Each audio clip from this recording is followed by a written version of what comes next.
All right, we are back with another podcast somehow.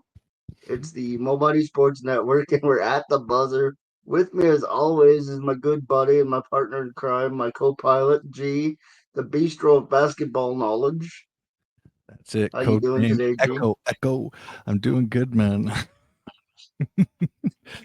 Having fun with the technical stuff and now settled in and ready to talk some shop, ready to talk some basketball, man. It's been an onslaught of games and the college ones have been awesome. It was so cool to see my nephew get into it yesterday and really have the first taste of March Madness. And what better thing than a kid's eyes to see it through?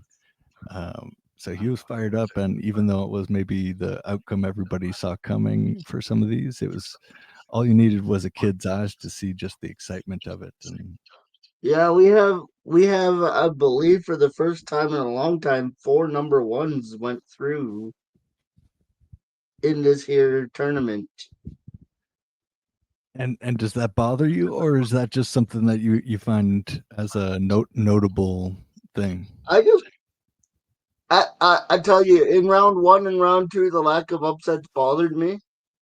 But as the tournament progressed, who wouldn't want to see the top four teams in the nation duke it out for number one, right? That's the way it's supposed to be. It's crazy that it's never happened, or that it's been how long, or what is it? I have no idea, dude.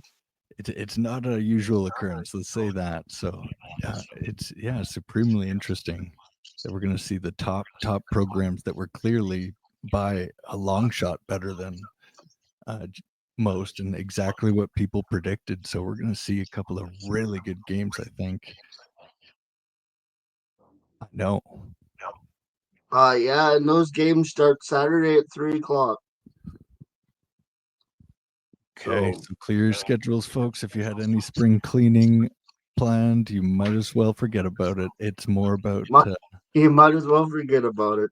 you can spring clean off that Exactly. couch and just get comfortable. Because but the fact that it's four number ones doesn't surprise me, especially with now the NIL, which I think is what really hurt March Madness because all the best players are now going to the best programs. It's not about fit or geography or anything. It's I got to take care of my family while I'm in college. What about And Rutgers? what about Rutgers? Those two top prospects that are coming up, aren't they? They're going to be lottery pick type guys, but they played for Rutgers.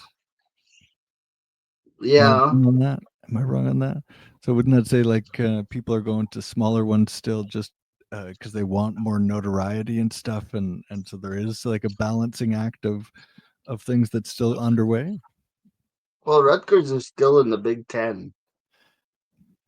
Yeah, but they weren't a strong program, and they had.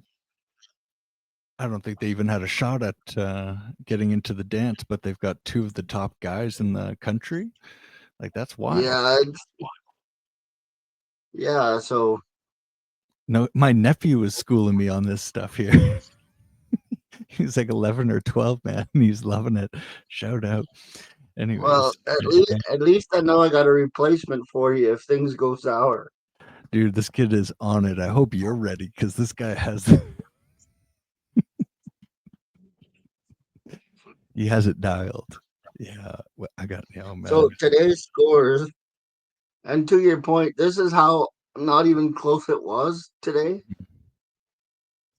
69-50 for Houston over Tennessee. And it was never close. It never felt close. The closest it got was 10, and that was for about 3 seconds. And it was 70-64 for Auburn, but that again, that game never felt like it was in any kind of danger either. No, and Like at no props. point did I think the Auburn Tigers were going to lose this game.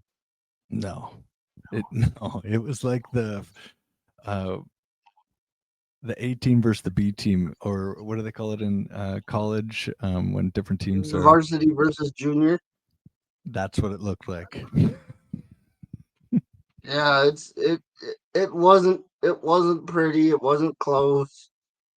We've got the four, and here's the thing: people are always like, "Oh, the committee didn't get it right." This year, the committee got it exactly right. There's no arguments there, and I think people are struggling to like find a way to feel about it. It's like you can't really be upset about it, right? Because it's going to be great basketball, but it doesn't have the same allure of what madness has been commonly understood to be. No, and I grew up like you look forward to March because you want the Chicago Loyola Marymount number 12 seed to make a run to the Final Four. You know, Or even a number 3 seed this year, like a Texas Tech getting there would have been pretty wild. That would have been great to see Texas Tech make their way to a Final Four, but no, they had to bust my bracket. but it's all chalked up, man. Hey, did you watch this Mentalist bit that was on Ernie and Kenny, and they had this guy on who had predictions and this and that? No. Okay, I was just curious if you had seen it. I haven't seen it myself, but I heard there was some wild shenanigans at play. So with the Final Four being Florida, Duke, Houston, and Auburn, what's your take headed into the Final Four?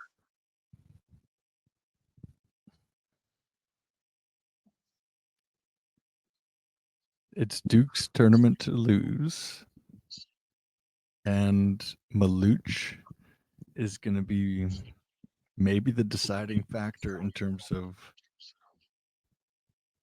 his defensive presence has so far just destroyed everybody's rhythm and ability to just penetrate, ability to just do anything. He's just such a wild next level defender that people don't really realize. He shakes your offense like it's earthquake test with this guy. So depending on how his sort of just games go, I think it Cooper Flag too obviously will be a huge deciding factor, but it's their tournament to lose, and I don't really have any doubt. So, but there is I obviously. think it's going to be Duke and Auburn, and there's going to be a heck of a championship Monday. Ooh, well said, bro. What do you think from there? Well, I'm biased, so I'm going to say Duke. Even if we were the underdog, I would. You're This not is going where to the pull that fandom duck comes in. where he tries to where he said he didn't put Auburn going through. Just disloyal. Chuck That's said all. this. Yeah, because he thought he goes, "Oh, I thought we had to be unbiased." And I'm just like, when have we ever been unbiased? Like I said, let's go back to the tagline: "The sports network for the sports fan." Dude, there's all kinds of bias over here. Yeah, and But inside the NBA too, they've always been biased. It was the weirdest thing. Yeah, yeah. I also put logic into my takes. I'm not like an absolute homer. There's logic behind my takes. Mm, true, Auburn's true. been the number one team in the country forever, and Duke's been the second best team in the country forever. And it's going to be a championship Monday. Barring injury, it'll be Auburn and Duke on championship Monday. Okay, but bring it on home. What's to stop Duke from running away with this? What do you think Auburn can do? Auburn is a very deep team, and they'll very muchly sneak up on you. Supposedly, I don't know how you get snuck up on by the number one team in the nation, but their Well, they depth are is called going to the be Tigers, so there is that. their depth is going to be what kind of separates them. I think because we've been talking about two Duke Blue Devils for most of this tournament, and Auburn is a very balanced attack. So I think that could be the thing that separates them from the other teams in this tournament. Okay, okay. You're not impressed with Duke's depth? Huh? Are you not impressed with Duke's depth? Is that what you're saying? I'm not. I'm not discrediting our depth at all. I'm just saying we are focusing a lot on two guys when Auburn takes more of a team based. Let's not forget about Knipple. Let's not forget about Proctor. Let's not forget about Gillis. He's a bench player that comes in and strokes the three, gets some boards, some hustle plays. Oh, I believe Duke's gonna win on Championship Monday. I But just I'm just playing devil's advocate and building a case for the Auburn Tigers. yeah, I'm curious if there is one, right? Like, does Duke just have to not beat themselves, or does Auburn actually have something that could play Duke at their best and beat them? Because I think, Well, see, here's the thing. The NCAA tournament is different in the sense that it's one game, one night, and anything can happen. Whereas in the NBA, you got a best of seven series, and talent and skill tend to win out a lot more often. mm, So if Duke comes out cold and Auburn can capitalize on that, anything's possible. But I do believe that the Duke Blue Devils have been the best team in this tournament. They've been the best team for the majority of the year, according to my thought. But what I am excited for is we're going to get the top two teams in the nation playing for a national championship if my theory is right here.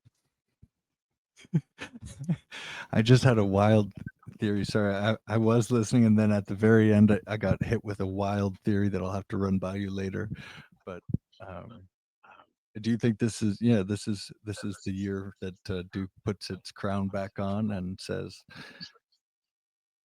this is the Duke era, or is this a 1 year type of uh, spike I because think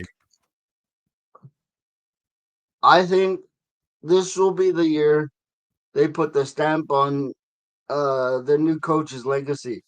This will be the year that they put the stamp on this isn't Coach K's team anymore. And this is the year we're gonna keep the winning tradition alive, but we understand that Coach K is not with us yeah. at this point in time. And it's funny they haven't had any visual shots of him either, right? Like they've made No, sure that it's like a fresh slate of Duke visuals and just letting it be about the players and the coach. Yeah, like you're saying. Mm. and I love Coach K. Oh yeah, no, it's I he love makes Coach K, some but stuff. it's That's for very sure. important for this Duke Blue Devil team now to put its own stamp on the history of the school and let Coach Snyder take the mantle Yeah, of being the Blue Devils head honcho for a while. yeah, I love it. It's been a pleasure to watch those guys, and I got to put this to you, man. It's gonna sound mad, but I think it's worth exploring. Duke Blue Devils versus, because this year seems like an unusually talented group of guys, like top to bottom. That roster, when they're playing just, between average and well, that's one of the scariest teams that anybody can play. What do you think about them against the bottom three teams? Exhibition, I Utah, think they beat at least two of them. Washington, Charlotte. And if they beat all three, we have to have a conversation. I don't know what I the think conversation is, but I think the NBA needs to address something here. I think they beat Washington and I think they beat Utah handily. I think that Charlotte's got enough talent to hang with Duke, and they might be the one team to beat them based on the talent. But they don't have the heart that Duke would be like, oh man, we're the underdogs. We haven't even seen Duke as underdogs. Imagine them coming out with a chip on the shoulder, like we need to prove Well, something. they will be on Monday night. Facts. Next Monday Facts. night, they will be underdogs. Ooh, underdogs. I don't know about underdogs, but they'll be They'll expected be to be slight a underdogs to good team. Auburn.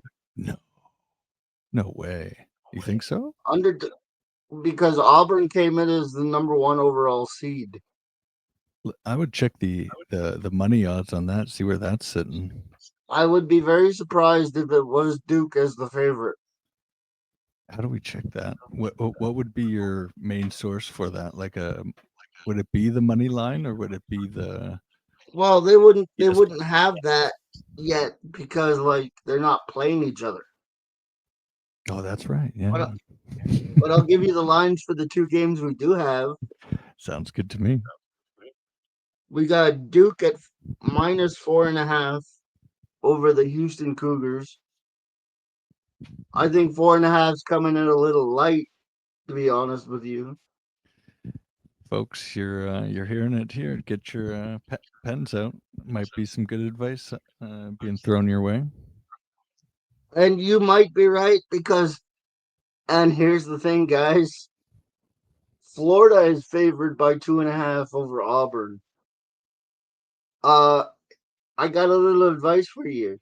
Take Auburn. You don't even need the points. Just take Auburn. Auburn outright. What about number one on Florida? What about him? I've been watching a lot of the Gators games because they're in the same bracket or in the same on the same side of the bracket as Duke. And Florida just seems to be that team that's the most inconsistent. And when you're playing that way, you get away with it against certain teams. But when you get to the top four teams in the country, trust me, I'm taking the Auburn Tigers to win that game. Okay, okay. We got faith in as a Auburn Tiger. I, I I don't know. I've seen them be inconsistent too, but I can't say that I've seen enough of Florida to be in favor of them No, over but Auburn. Florida's been on the ropes by other teams But would you say their consistently. ability to pull out games then it works in their favor, or But if you're constantly playing from behind and you're playing an elite team, you have there's less wiggle room to make a mistake is what I'm getting at. very true? So I think Auburn is not if they play the way they've been playing against everybody else against Auburn, Auburn will take them. Hmm. It's Okay, as simple as that. okay. See, these are And good keep in mind, I've predictions. already said it's going to be an Auburn Duke championship game on Monday before I found out Florida was the favorites. Okay, so I'm gonna yeah go with Florida then, just because we have to at least have a differentiation on something here, because we both have Duke going the whole distance for good reason. Yeah, so and you know what? I originally put Florida. I'll even be honest. My bracket has Duke versus Florida in the championship game. Oh, okay.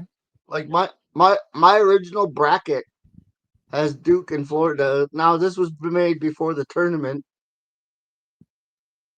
but having watched the tournament, I have more faith in Auburn than I do Florida. Okay.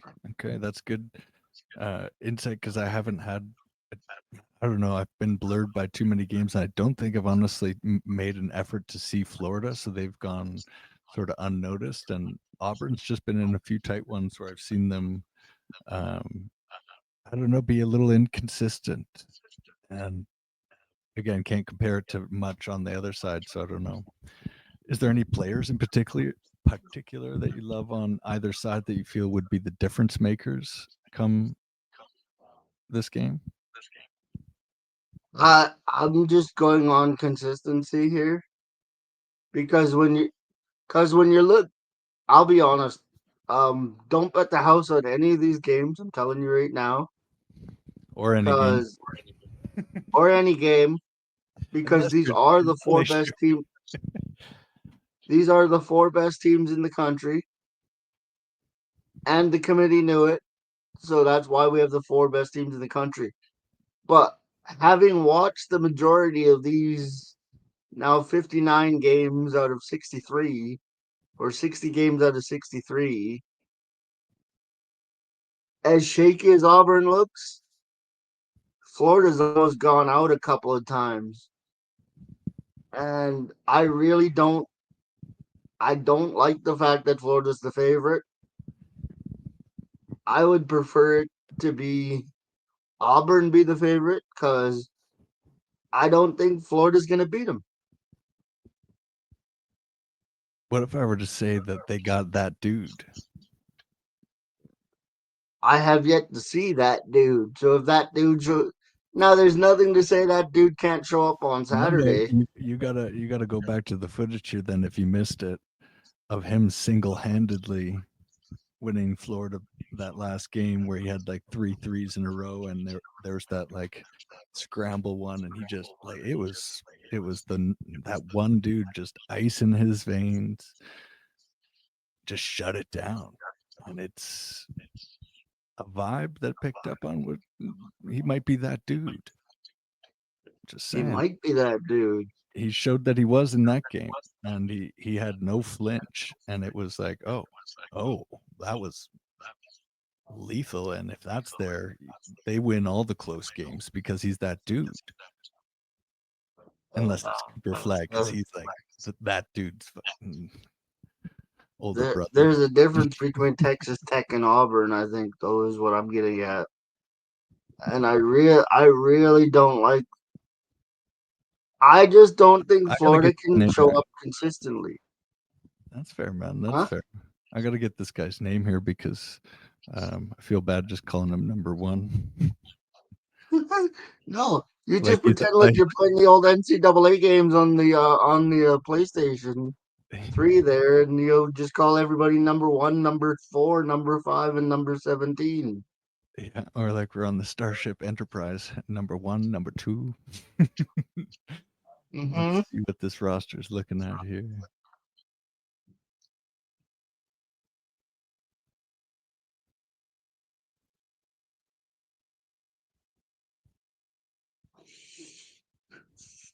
Uh, Walter Clayton Jr.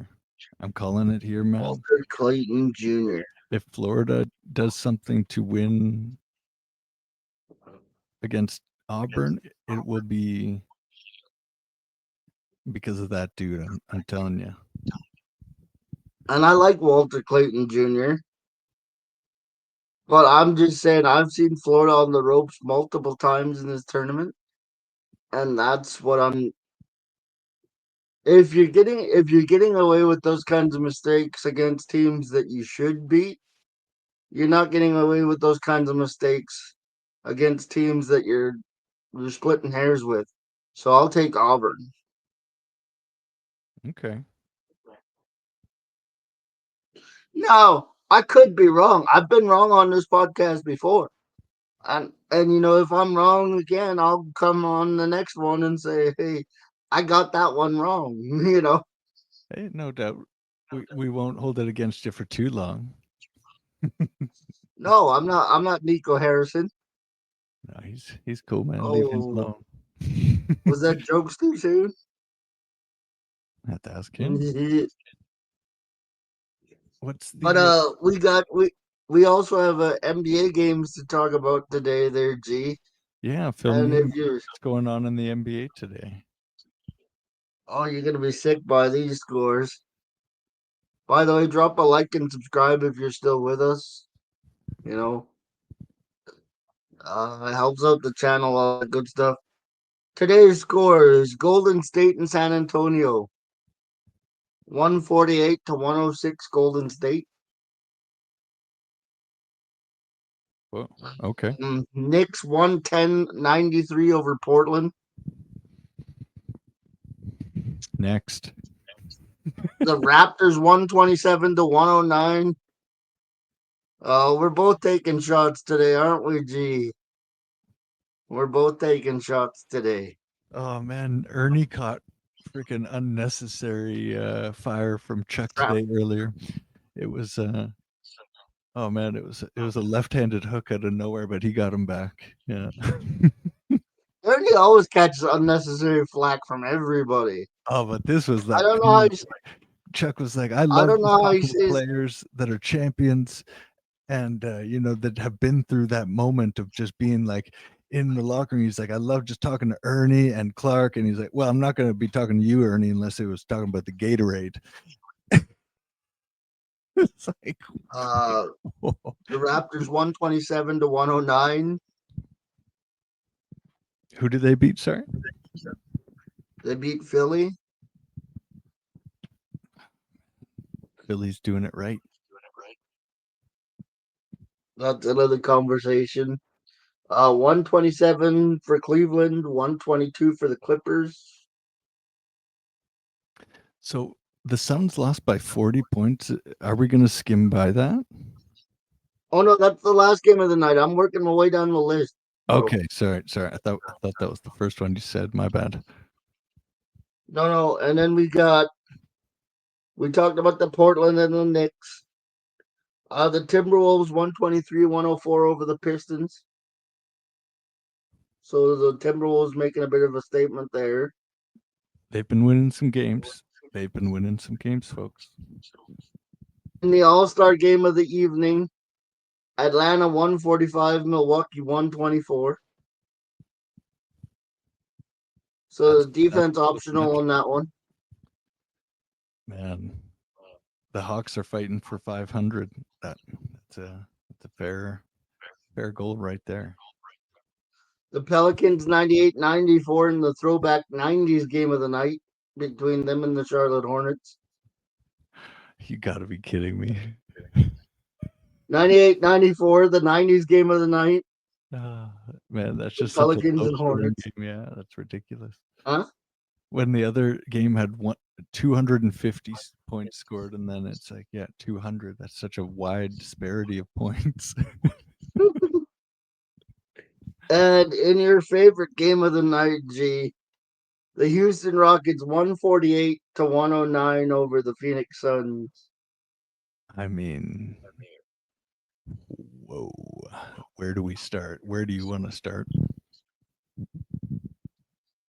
I told you before, I want to start with the Phoenix Suns because it looks like they were on a run there for a minute, and it looks like they've just decided to pack it in now again. Because their man of the night was Devin Booker, who only had 28 points. So if your highlighted player has 28 points, where's the rest of the offense? Like, I understand you're not expected to beat Houston anyway, but at least put together an effort, boys. What happens in the offseason for Phoenix? Because this is ugly. This is not good for anybody. Durant and Booker both go bye bye, and the Suns turn into the Pelicans. I gotta ask though, anybody want a 37-year-old $250 million man? Beeler. No, no, and the teams that would want him couldn't afford to take him. All right, so let me put Booker to you then. While he seems like maybe your best chip, he's proven to not be a guy that can even get you into the play-in with I Kevin Durant wonder if on that's his team. because they don't allow him to be Devin Booker, or if it's just he's somehow not figured it out. That's a very timely question. I think that a lot of NBA managers and fans will be asking. Because when I watch Devin play, Devin looks like the most frustrated human being on the face of the earth. What did he look like in the Olympics to you, playing uh, alongside those guys? I think he enjoyed himself. But I think what's happened is when you lose the Mikal Bridgeses and you lose your depth and it becomes just the you and the Kevin Durant show, that's where your frustration comes in. And I really think that's why I said I wonder if it's just they're not letting Devin be Devin, or if Devin's just the most frustrated person on the planet. Column A, column B. Some sort of Yeah, because what do you do if you're Devin Booker? You've tried to rally your troops and everybody got mad at you. You've tried to play within the system, and everybody wants you to do more. No matter what he does, he can't win. I think that's where the Phoenix Suns are going to be in a sense of that exactly what you said of like they just can't win because they're in a position right now, man, where okay, let's say they find a way to get rid of Durant. They decide to go in on Booker again, say we just need a different guy with Booker. But man, we've seen sort of the limits of Booker's ability to take a team outside of its averageness to next levelness, like the Luca effect. We don't see that with Booker. So for a team to pay the price of what Booker will cost, Yeah, see, because he and has to I'll be able even to do that. I'll back you up on that point because look at what I said about Jackson Hayes. When Jack Amen. before Luca got to the Lakers, everybody was like Jackson Hayes is a below average center, and then he gets paired with Luca, and all of a sudden everybody's like, well, they got to resign Jackson Hayes now. He's above average. That's right, Right? So he and takes an entire team and makes them from below to above average and and then some. Right. and Devin can't do that. No. So are you willing to pay him the same amount? You know what? I'm gonna say something that's very. This might be my most controversial take on this podcast. Are you ready for this? Oh, I'm ready, man. Phoenix has three number twos. You Bradley can Beal, Devin Booker, and you can Kevin give Durant are all number twos. I think Bradley Beal is actually Dr. Evil and doesn't count because he's already won the game. He's just sitting there in No, a but volcano no, somewhere but just going like you know what I'm saying, right? Like the no, the Phoenix number Suns one. don't have a number one option. You're right. I totally hear what you're saying, man. And I think they need that. And let me pitch this trade to you. You're Matt Ishbia, okay? Just for 1 second. Okay, I think I can get okay, you into this. I like I this game. I think this is the I'm one usually the trade. guy asking the questions, but I'll take one. All right. Mr. Ishbia, it's good to see you. I've got the deal of a decade for you to shake up your future. Devin Booker, I'd love to take him on my team. I'm a new Boston Celtics owner. Jalen Brown is it's just going to cost us too much as things go. We'd like to swap him. All right, that sounds like an intriguing proposition. You know, Jalen Brown gives us a championship pedigree. Um, I would ask in return, might we get a first round pick swap or an additional first round pick? Would you be willing to throw that into the deal? I think though we're gonna have to be honest about the cards. Brown's a lot better than him in terms of value. Um, what do you call prestige? Like he's got the MVP finals, he's got a ring, he's got the swagger, he's got and so it's like the value on Brown right now is probably a little bit higher than Booker, so it'd probably be the other way around of Phoenix having to offer a little bit of something and hope Here's to my counter argument to that, good sir. With you all due respect, fair. you're looking to unload $300 million and an additional pick to keep us under the cap going forward wouldn't be too much out of the question because we need to fill out our roster with league minimum contracts, and that would go a long way to helping us do that. And that gives you cap flexibility when Derek White and these guys on your roster come up so that you can keep those guys around. That you won't need that first round pick.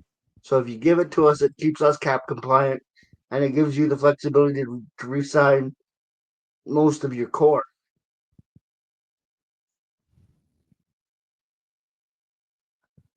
But how does it work in the salary thing? Like, wouldn't it See, like because they have to be matching? they would have to either be matching or we'd have to keep under the apron that we're set at. So I don't think we'd either have to team's keep keeping under. Well, they're all going to be at the max. Like Phoenix and Boston will both be at the max for a Yeah, few years Phoenix is the right now, most expensive team in the league. and Boston's probably going to be the second pretty quick. Yeah. So But if completely you opposite trajectories. Like Boston's just looking like a dynasty in motion or in formation, and Phoenix is like a a supernova star crater, collapsing on itself. And that's a dangerous time. yeah, to help us deal with our cap issues, I'd like to take that first round pick. Unless you're gonna take somebody's contract back to even it out a little bit. Yeah, those little details would have to be the make or break, I guess, of it all. And it's funny because you would think, oh, those should be not the big deals at all, but overall, those probably would be.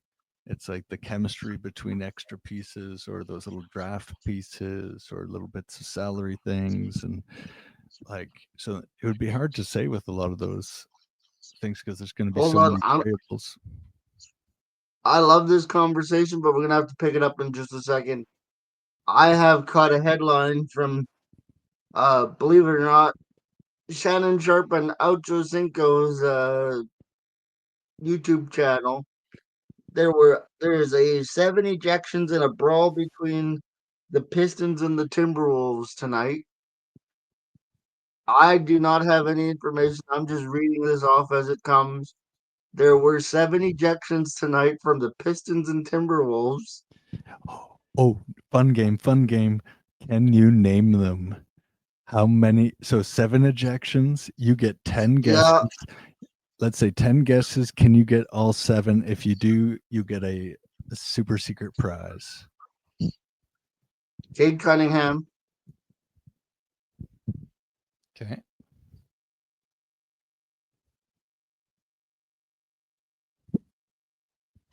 Cade Cunningham, uh, Ivy, and then you have Rudy Gobert. Obviously, has to be one of them. He always gets ejected. He's got the face for it. uh, I've only got 3. Who are the other 4, dude? Isaiah Stewart on the Pistons. He's the guy that chased LeBron, right? Yeah, So yeah, Stewart, Ivy, Cunningham, Jalen Duran. I'm gonna say as the fourth Piston, and so Gobert can't be by himself there, so he must have had some backup from. I'm gonna say McDaniel's. He's not getting he's not getting pushed around, and Randall. right. And while we're on the topic, because I've got this from Shay Shay and Ocho, go check out Nightcap, everybody. They do a great job over there. Uh, Shannon and Ocho, they're taking care of business over there as well. So go check them out. But I just wanted to give them a shout out because that's where I got it from. So I figure it's only right to give credit, right? Credit is where credit's due, or whatever that expression is. Why is it always the Pistons? Because the bad boys, what you gonna do when Please they don't copyright that go? section of the podcast. No, that's But public domain now. is it? We took it back. There we go. Bad boys, bad boys. Oh man. So because the Pistons are from Detroit, man. That's the short answer. Because the The Pistons are malice at the from palace. It's Detroit. always the Pistons. But that answer says a lot. I think it's because they're from Detroit. Call up B Rabbit. He might have an answer. It's different. It's just different there, man. Um, and it always has been, always will be by the looks of things. So shout out to the Pistons. What's the official ejection list here? Should I pull that out? Do we have that available? If you can pull it up, that'd be great. Because I'm just reading off of like the headline and Shay Shay Shay's YouTube video. I just thought it was right to give credit to where I found it. Right. Hey, no doubt, man. Let's see here. Again, nightcap. Them boys are taking care of business over there too. So go check them out. Yo, it's We're gonna pull up the official ejection list here. 3, 2, 1 here. We're just about to pull it up.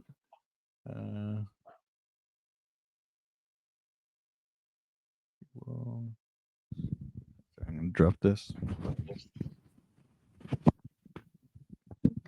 Mine only shows DNPs. It doesn't show who's been ejected. Oh, I already know who I forgot one just by the picture, though. Oh man, should have known that one.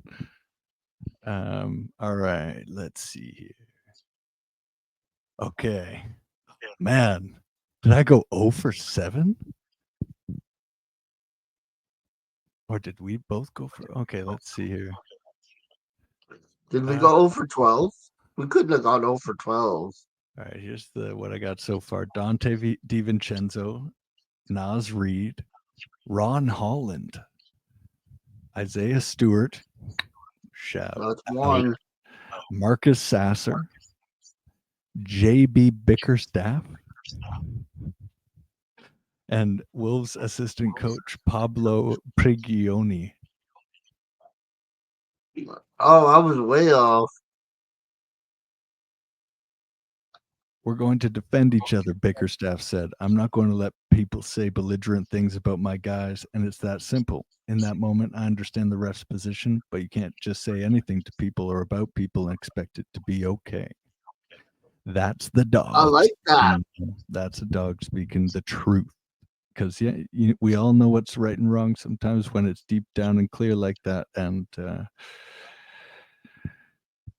hey, there's only so many cheeks sometimes. Like Sir Charles used to say, you can turn the other cheek, but they're only gonna slap you there too. Man, the tally here is crazy for technicals too. Yeah, that's wild. Who won the game here? Was it T-Wolves? Minnesota. Yeah. Hey man, I love it. That's a wicked rivalry of like young, tough teams that both have something to prove. Both have guys that love to fight. There are a bunch of dogs on both teams now that we sort of mention it, right? It's like, oh, can we have some more of those games? Actually, like that would be great. Well, They're so well it's like matched for each cricket. other that way of attitudes of like just, oh Well, that's the way it used to be. We didn't like each other. man, yeah, and sometimes there's a group of guys on a team that's from a small market sort of thing. Detroit has always just had that rep, and you look at their team now, a bunch of young guys and old grizzled vets like Tobias Harris and Tim Hardaway Jr. These guys aren't here for milk and cookies. By the way, Yeah. I know I made a Nico Harrison joke earlier, but props to the Mavs. They've now jumped up to ninth in the Western Conference. And they're just, yeah, grinding, making the work the most important thing. Dude, I don't know what's happened to this Mavs team, but they're on a roll lately, and they play Brooklyn tomorrow night, so they'll probably get another win tomorrow. Hmm. The Lakers have a big one in Houston tomorrow.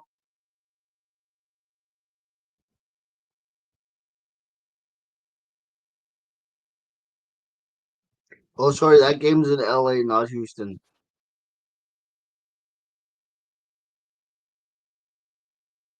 Oh, okay.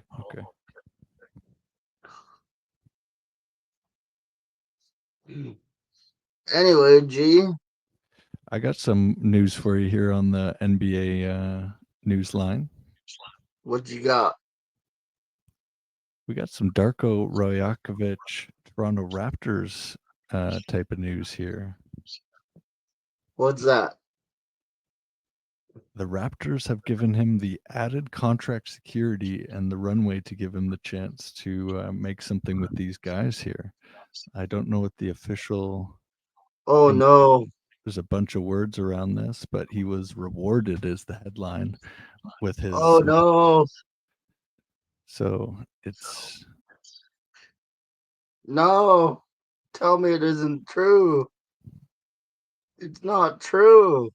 apparently the guys love him, and he's showing a lot of professionalism and I balance. love turkey clubhouses. That doesn't mean I want to eat them every day. Man, yeah. Oh What do no. you think about the attitudes that are formed on some teams like Washington that have kind of the roster Do we building have skills? terms on the deal? I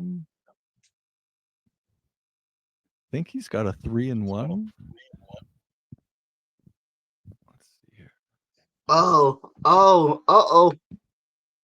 I got news on the Suns front as well.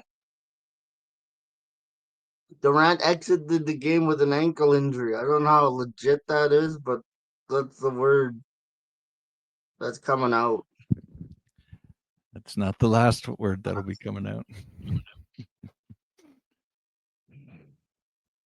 Okay, so Darko's got another 2 years. They picked up his 4th year option, and apparently that happened a little while ago, just nobody reported on it. Radmanovich?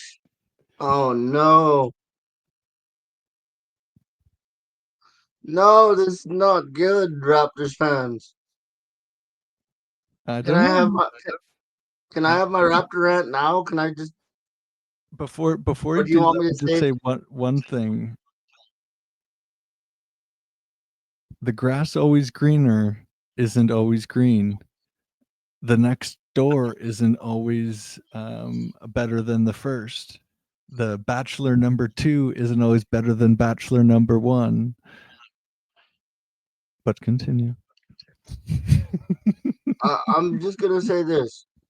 Two organizations messed up this week. One being the Memphis Grizzlies for getting rid of Tyler Jenkins. Yeah. The second is the Toronto Raptors giving Radmanovich. Now, apparently, this happened like 6 months ago, or maybe even longer. What? But yeah, But it anyways, was some sort of I'm weird gonna take. negotiation. It's a 4-year deal. He had 3 guaranteed, maybe, and they just added the 4th as a guaranteed. Oh, more money face palm. More money face palm. I think you're being pretty harsh on a guy that's made a No, I'm habit not. a habit of professionalism and focus and care on every single game and every single play when he's being handed a pile of mixed puzzle pieces that don't match or have a purpose or a vision. It's like, here's a puzzle. I'm not going to tell you what it's supposed to look like, and none of the pieces really match, but I want you to create something good.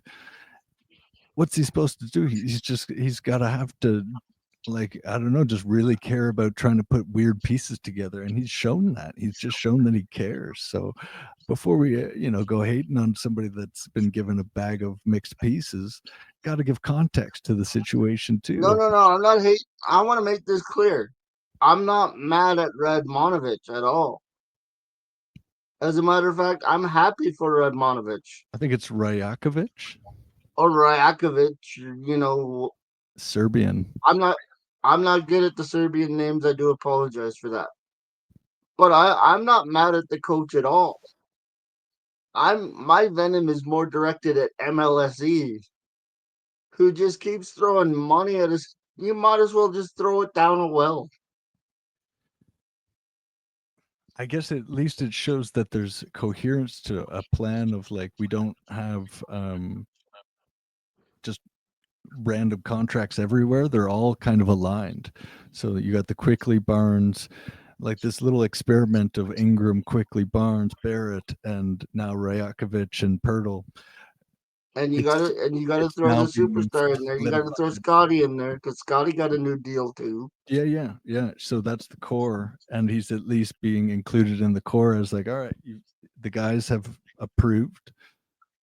Um, we You approve. proved nothing, but we And got I mean, 5 years. We're stuck with all y'all now, so you can all go play together. I would just ask, what's the counter? Like, what's the other move? Like, I, Not signing these ridiculous deals. right, but just for the coach one, I mean, Well, here's my thing with the head coaching one. What is the one thing that you and I have been saying all year long about this Raptor team? it's a puzzle that doesn't have a vision. Okay, let me rephrase. What have we been saying about this Raptor team for the last month? We Just have said time and time again, this team does not know what it's doing. We want this team at the bottom, and you're just throwing bad money after bad money after bad money. Like I said, my problem is not with the head coach itself. It's with the situation you continuously put yourself in. And what's the thing we said? The worst place we want to be is 11th in the Eastern Conference. And where are we? We're 11th in the Eastern Conference. mhm. And we're not in any better shape than we were in last year at this time. So I don't want to make it sound like I'm coming down on the coach because I'm not. I'm coming down at the leadership in the organization who's just completely fumbled his bag since the team won its championship in 2019. And now we got to suffer through this for the whole 5 years? We're all linked together? For real? I think I can provide a bit of optimism from a Please real. do, because I don't see it. Everything's relative, right? So next year we know what's going to be happening. It's not tank time. This year was supposed to be tank time. They just didn't know how to do that from the top, right? Because that's a very like Daryl Morey showed. I can do it. You do it like this. You make it happen as the general manager, president, whatever it is. It's not up to Nick Nurse to go with, like, he'll coach a basketball game. That's what he does. Same with Darko. And for the Raptors side of things, though, they're now actually invested, right? So they've got a core. They're all relatively healthy, and they'll be super healthy come next year. They're all young. They're all having fun, hanging out together, and all this. They've essentially been given a fresh, like a They've gap been year. given a 4 year window. But no, I'm saying, like, this year they've been given a gap year to sort of like allow management to fumble the ball, this and that. But they've got the main core they have filled with what they believe to be really quality pieces, and they're like, we haven't even shown you the car yet. We've like built the car, but we haven't even taken it for a test drive. The goal isn't to test drive it this year. Let's test drive it next year, and we think it's going to be as good as anything in the middle of the pack in the East, if not, on the upper side of it. And so I think there's actually something exciting about that, because Darko is an engaged, caring guy. And when Scotty is playing up to his potential, and so those other guys, that's a fun little Indiana Pacers squad that could do interesting, fun things for the East, as weak as it is. That's a Raptors team that could be a strong, there's no reason they couldn't be as good as the Pistons, the Pacers, and all these teams. So if you're looking at a 4 or 5 seed thing next year, we're talking about a great playoff contending team. That's not a bad thing, right? Like, it's not all doom and gloom over in Toronto. Well, I will say this then. Darko, you've had your 2 years of losing. But that's not. Now it's time to live up to Is it on now him? it's time to live up now it's time to live up to expectations. Right. Yeah, and that's what I'm, keen on seeing. But what I've seen so far from what he's been given, which is, again, there's a no-win situation. It's like you can't finish that puzzle that he's been given. And if we're measuring him on success of the puzzle, it's like, well, that's a rigged game. We can't measure him on that. So we have to But measure him but based on but his but energy and his chemistry and this all isn't these beer things. league down at the local hall. This is the NBA. You get judged on wins and losses, or at least you're supposed to be.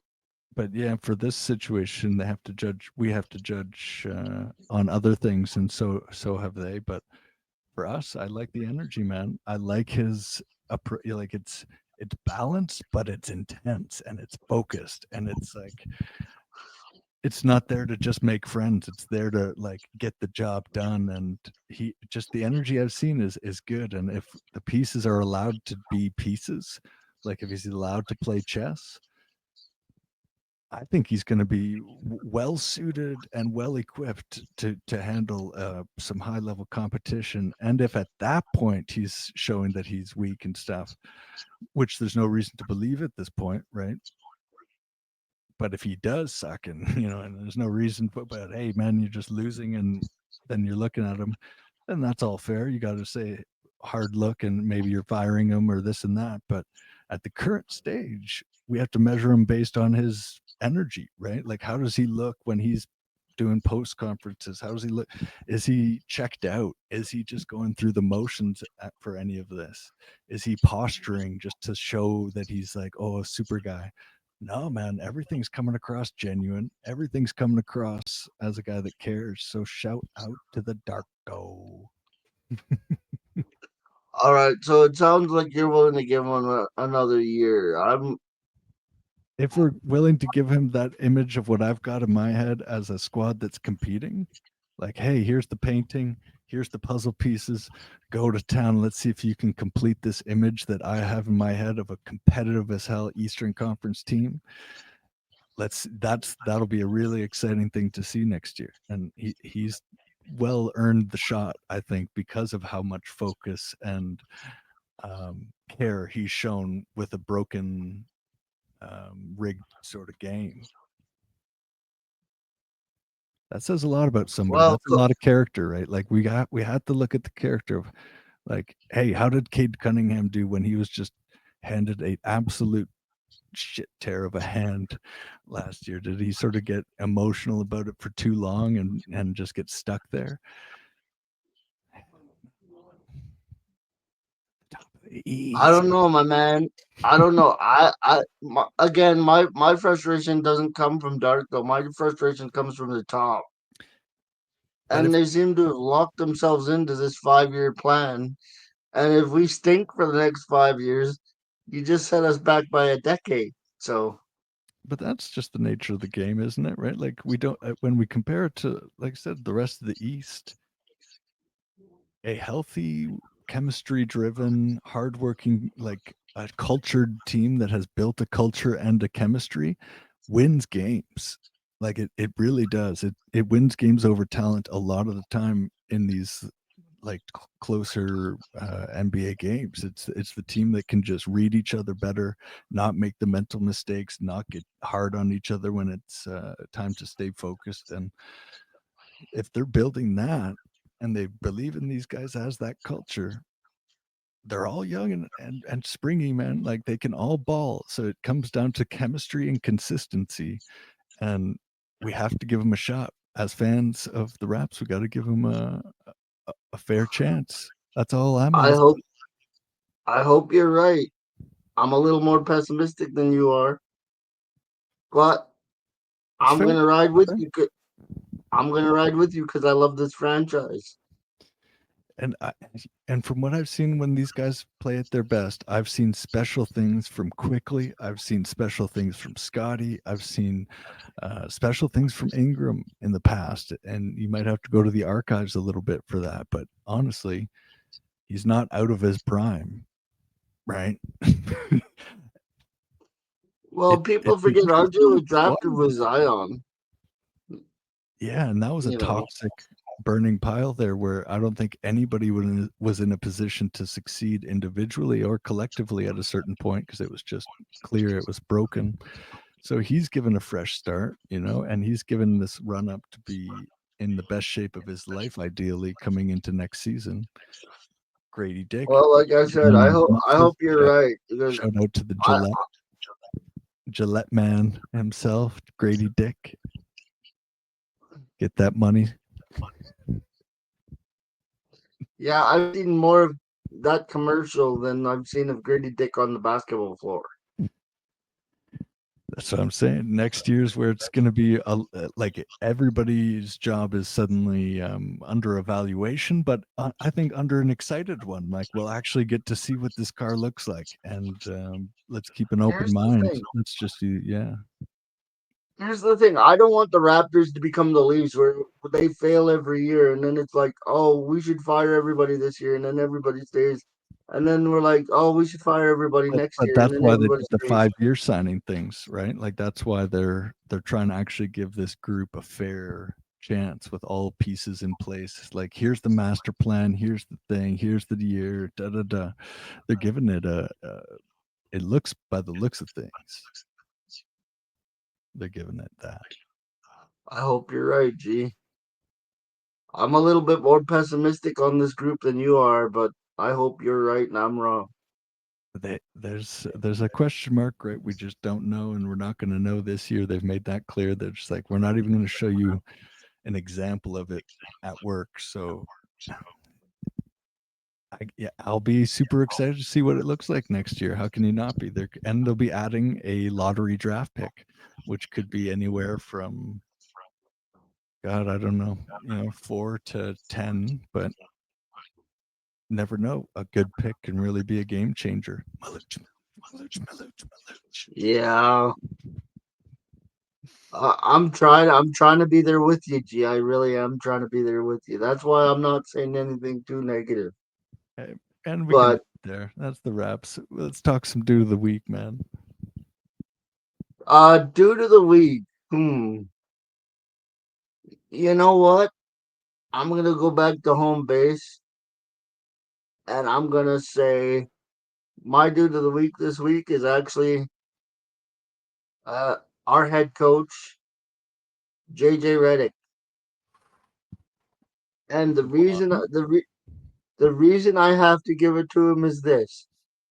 We got lucky, we got unlucky, and then we came out when we had to and we made a statement taking control of that number 4 seed. And for JJ to have a roller coaster week the way he did and still maintain composure and keep the Lakers where they need to be, for that you get my dude of the week. Man, well said.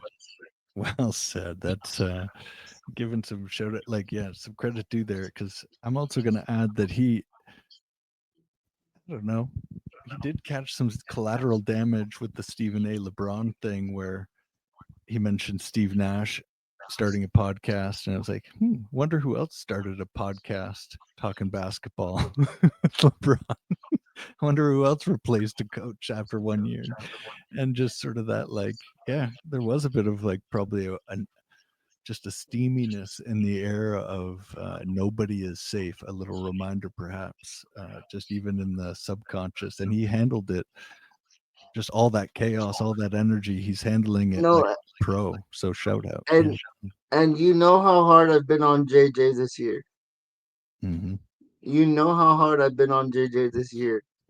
And for him to accomplish what he's accomplished in his first season as Lakers head coach and handle it the way he's had a couple of slip ups, but overall he's had a great year as our head coach. And I just finally got to give him his props after 3/4 of a year, That's a good four one, fifths man. of a year. I realized we should be like writing these down for like a Dude of the Week Hall of Fame at the end of the year. We don't have a dude of the week Hall of Fame. Not yet. Not yet. Maybe we'll do that for season 3. Yeah, no doubt. All right, you ready for But mine? yeah, where are Or you if you got sitting for any more dude to of the add week? on JJ, I'll definitely hear. No, I've sung the praises of JJ, and I just wanted to put that out there because I've been extremely hard on JJ this year. And to be honest, JJ's done a great job with this Lakers squad.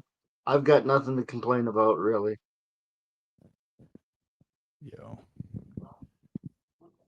I'll go with a coach too. At the last second, I'm switching my dude of the week. It was going to be Cooper Flag because of his leadership as a 17-year-old who should be in high school right now, who We'll hormonally is save just that for next week when he in wins the tournament.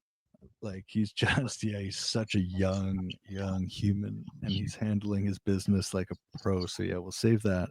But I'll go with the Duke coach, following up on what we were saying, that he's taken this group of insanely hyped, you know, all the attention, everybody's gunning for you, and he's shown a group of guys like that are so locked that we were saying that they could probably take the bottom rung of NBA teams for lunch a few times, and, and Yeah, take them around the corner. But it's like I think so much of that's discipline and culture and getting guys to buy in, all that classic stuff they say. But he's young, and he's like JJ, man. He's in a big world for a young dude, and he's handling it like a boss.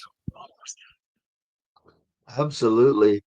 And do we have any final words for the people, G, before we make our exit from the buzzer? Mm.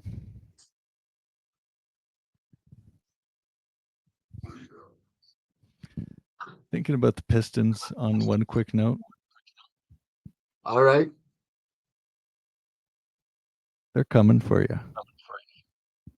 That's out to the Is East that your dark Coast. horse? That's my dark horse, and the Clippers are my Western ones, and I'll save that for another day. But um, Well, we'll get into the Clippers next week because you know I got some thoughts on the Clippers. We're just we're always gonna been save good. that for another week. So the Pistons are coming for y'all. That's for everybody. That's the East. That's the West. That's the North. That's the South. I hope you're Just not putting too coming. much pressure on these here Pistons. No, they don't need to have any pressure. They're just going to be Pistons, and whatever that means for the world around it, we'll see. But Pistons are going to piston, and I think that's clear. All right, my final word is this. The Lakers won their most important game of the season so far the other night against the Memphis Grizzlies. They got another big statement game tomorrow night at 7 o'clock against the Rockets. So the tests keep coming for the Lakers. It doesn't get easier. And JJ, I just gave you your props, man. Don't make me look bad tomorrow night. What's your prediction? I will say, you know what? The Rockets are coming off a back to back. I will say the Lakers will get it 112 to 105. I think it'll be a close game. That's such an excellent prediction. You should probably put money on it, folks. I got 112 to 105 Lakers. And the only reason I'm favoring the Lakers is because it's at home and the Rockets are coming off a back to back. It's And guess what? sound logic. The the Rockets didn't play the Clippers, so they're traveling from Phoenix. So they're gonna put the miles on, and the Lakers. Now here's the thing: the Lakers need to take advantage of this opportunity and beat the Rockets tomorrow night. I think they will. 112, 105 I Lakers. think you're bang on with your prediction, man. I think that's barring any unforeseen. Unless Luca, if it comes out that Luca and LeBron aren't playing tomorrow, I reserve the right to take that back. No doubt. Yeah. But 112, 105 for the Los Angeles Lakers tomorrow night. Anyhow, Can't argue with that, man. That's just a good prediction, and get that money going, folks. You heard it here, Mo Money. for my homeboy G, the bistro of basketball knowledge, as you know, I am your fearless leader, MoeMoney. And until next time, may your ego come from a place that keeps you humble. Mamba out.